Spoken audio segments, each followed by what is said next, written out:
आज हम बात करने वाले हैं एक बहुत स्पेशल टॉपिक पे, जो है इसरो का नेक्स्ट जनरेशन लॉन्च व्हीकल यानी NGLV। ये व्हीकल फ्यूचर स्पेस मिशंस के लिए काफ़ी इम्पॉर्टेंट होगा और इसरो के स्पेस एक्सप्लोरेशन गोल्स में एक मेजर रोल प्ले करेगा। सबसे पहले समझते हैं NGLV क्या है। NGLV यानी नेक्स्ट जनरेशन लॉन्च व्हीकल एक एडवांस रॉकेट सिस्टम है जो इसरो डेवलप कर रहा है, और ये जो NGLV है वो फ्यूचर के हाई डिमांड मिशन के लिए डिज़ाइन किया गया है स्पेशली।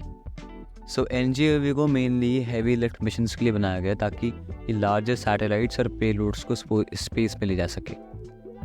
यानी जितना हैवी और कॉम्प्लेक्स सैटेलाइट होगा उतना ही NGLV उसे आसानी से ऑर्बिट में पहुंचाएगा। सो बेसिकली NGLV को डिज़ाइन करने का मेन एम है पेलोड कैपेसिटी के साथ सैटेलाइट्स को ऑर्बिट में पहुंचाना। इसलिए इसरो ने नई टेक्नोलॉजी और डिज़ाइन अप्रोचेस का इस्तेमाल किया है। मतलब हम ये कह सकते हैं कि NGLV स्पेस मिशंस की दुनिया में एक रिवॉल्यूशन लेकर आने वाला है, और ये रिवॉल्यूशन हमारी स्पेस एजेंसी के लिए बहुत इम्पोर्टेंट है। अब सवाल आता है कि NGLV को बनाने की क्या ज़रूरत है। वेल, स्पेस टेक्नोलॉजी में कॉम्पिटिशन और डिमांड्स दोनों ही बढ़ गए हैं, और इसीलिए हमें एक ऐसे रॉकेट की ज़रूरत है जो हैवी सैटेलाइट्स को डिफरेंट ऑर्बिट्स में ले जा सके। NGLV का मेन ऑब्जेक्टिव है कॉस्ट इफेक्टिव और रिलायबल लॉन्चेस प्रोवाइड करना। मतलब इस रॉकेट के थ्रू इसरो ऐसे मिशंस अंडरटेक कर पाएगा जो अब तक काफ़ी एक्सपेंसिव और चैलेंजिंग थे। इसकी इम्पोर्टेंस इसलिए भी है क्योंकि आज के टाइम में सैटेलाइट्स की डिमांड बहुत बढ़ गई है। कम्युनिकेशन, नेविगेशन, अर्थ ऑब्जर्वेशन और इवन डिफेंस पर्पस के लिए सैटेलाइट्स की ज़रूरत है। तो अगर हम चाहते हैं कि इंडिया स्पेस में एक स्ट्रॉन्ग प्रेजेंस बनाए रखे, तो हमें ऐसे एडवांस लॉन्च व्हीकल्स की ज़रूरत है जो इन डिमांड्स को मीट कर सकें। अब अगर आप इसरो की रॉकेट्स की फ़ैन हैं तो PSLV और GSLV के बारे में तो आपने सुना ही होगा। PSLV और GSLV ने इंडियन स्पेस मिशंस में बहुत बड़ा रोल प्ले किया है, लेकिन NGLV उनकी कंपैरिजन में काफ़ी एडवांस होगा। PSLV और GSLV mostly limited payload capacity के लिए हैं, और अब जो नए पेलोड्स हैं जो काफ़ी हैवी होते हैं उन्हें ऑर्बिट में ले जाने के लिए NGLV काफ़ी सूटेबल होगा। NGLV के साथ इसरो का ये एम है कि ये लॉन्च व्हीकल इंटरनेशनल स्टैंडर्ड्स को भी मीट करे। इसका मतलब है कि हम सिर्फ इंडिया के लिए ही नहीं बल्कि ग्लोबल मार्केट के लिए भी मिशन अंडरटेक कर सकते हैं। और एक और इंटरेस्टिंग बात ये है कि NGLV को डेवलप करने का एक मेजर गोल है रीयूजेबिलिटी। रीयूजेबिलिटी का मतलब है कि ये रॉकेट के कुछ पार्ट्स वापस अर्थ पे सेफली लैंड हो सकें और उन्हें फ्यूचर लॉन्चेस के लिए दोबारा यूज़ किया जा सके, जैसे SpaceX के फैल्कन रॉकेट्स में होता है। इससे कॉस्ट भी रिड्यूस होती है और लॉन्च फ्रीक्वेंसी भी बढ़ता है। इमेजिन कीजिए अगर हम और आगे हर मिशन के लिए नए नए रॉकेट पार्ट्स नहीं बनाते तो कितना बजट सेव होगा। NGLV का डिज़ाइन और टेक्नोलॉजी भी काफ़ी एडवांस है। NGLV में 3 स्टेज कॉन्फ़िगरेशन होगा, और ये स्टेजेस एक कॉम्बिनेशन है सॉलिड, लिक्विड और क्रायोजेनिक प्रोपेलेंट्स का। पहले स्टेज में सॉलिड बूस्टर्स इंजन्स यूज़ होंगे जो इनिशियल लिफ्ट ऑफ में मदद करेंगे, और उसके बाद लिक्विड और क्रायोजेनिक स्टेजेस का यूज़ किया जाएगा। क्रायोजेनिक स्टेजेस का बेनिफिट ये है कि ये काफ़ी एफिशिएंट होती हैं और हैवी पेलोड्स को ऊपर ले जाने में हेल्प करती हैं, जो फ्यूचर के डीप स्पेस मिशंस के लिए काफ़ी ज़रूरी है।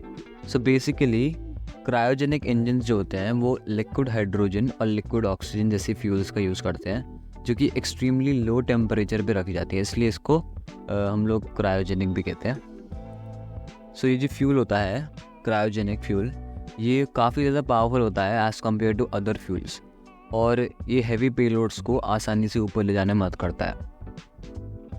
और इसके अलावा NGLV की पेलोड कैपेसिटी PSLV और GSLV से कहीं ज़्यादा है। यानी कि अगर ये लार्जर सैटेलाइट्स को हायर ऑर्बिट्स में भेजने की कैपेसिटी रखता है तो ऑब्वियसली ये NGLV एक एडवांस्ड लॉन्च व्हीकल है जो आगे बहुत काम आने वाला है। ये सैटेलाइट्स चाहे कम्युनिकेशन के लिए हो, वेदर मॉनिटरिंग के लिए हो या फिर रिसर्च के लिए हो, सभी को एफिशिएंटली लॉन्च करने की कैपेबिलिटी रखता है। आने वाले टाइम में NGLV को काफ़ी वर्सेटाइल यूज़ केसेस के लिए डिज़ाइन किया गया है। इसरो का प्लान है कि NGLV को ऐसे मिशंस के लिए भी यूज़ किया जाए जो मून और मार्स जैसे डेस्टिनेशंस पर जाने वाले हैं। इसके अलावा कमर्शियल सैटेलाइट्स लॉन्चेस भी NGLV के थ्रू ईजिली हैंडल किए जा सकते हैं, जो इसरो के लिए एक रेवेन्यू सोर्स भी बन सकता है।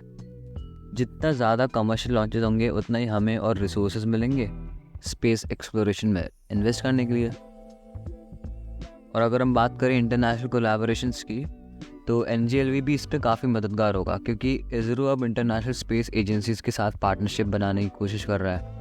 अगर हम बात करें यूनाइटेड स्टेट्स, रशिया या यूरोपियन स्पेस एजेंसीज़ की, तो उनके साथ कोलैबोरेशंस के लिए NGLV एक स्ट्रॉन्ग कैंडिडेट हो सकता है, क्योंकि ये ना सिर्फ इंडिया की स्पेस कैपेबिलिटीज़ को इन्हांस करेगा, बल्कि हमें ग्लोबल स्टेज पर भी इस्टेब्लिश करेगा। अब इतने एडवांटेजेस के साथ साथ NGLV की कुछ चैलेंजेस और कंसर्न्स भी हैं। अब रॉकेट डेवलपमेंट में बहुत सारी कॉम्प्लेक्सिटीज़ होती हैं, जैसे कि टेक्नोलॉजी को टेस्ट करना, सेफ्टी स्टैंडर्ड्स मीट करना और ऑपरेशनल कॉस्ट को कंट्रोल करना। आज भी वर्ल्ड की बहुत सारे कंट्रीज़ अपने अपने लॉन्च व्हीकल्स डेवलप कर रहे हैं और कंपटीशन बहुत ज़्यादा टाइट है। तो इसरो को इंश्योर करना पड़ेगा कि NGLV टाइमली डेवलप हो और इंटरनेशनल स्टैंडर्ड्स पर खरा उतर सके। एक और कंसर्न है कि टेक्नोलॉजी ट्रांसफ़र और स्किल डेवलपमेंट का। इसरो को अपने इंजीनियर्स, साइंटिस्ट को नए टेक्नोलॉजीज़ के साथ ट्रेन करना पड़ेगा, ताकि वो इस नए व्हीकल को डिज़ाइन और लॉन्च करने में केपेबल हो सकें। तो गाइस, ये था एक detailed overview on ISRO's next generation launch vehicle यानी NGLV। ये फ्यूचर के स्पेस मिशंस के लिए एक गेम चेंजर बन सकता है और हम सबको इस पर गर्व होना चाहिए। अगर आपको ये वीडियो इन्फॉर्मेटिव लगा हो तो प्लीज़ लाइक करना मत भूलना और सब्सक्राइब करें कॉस्मिक एक्सप्लोरर्स को।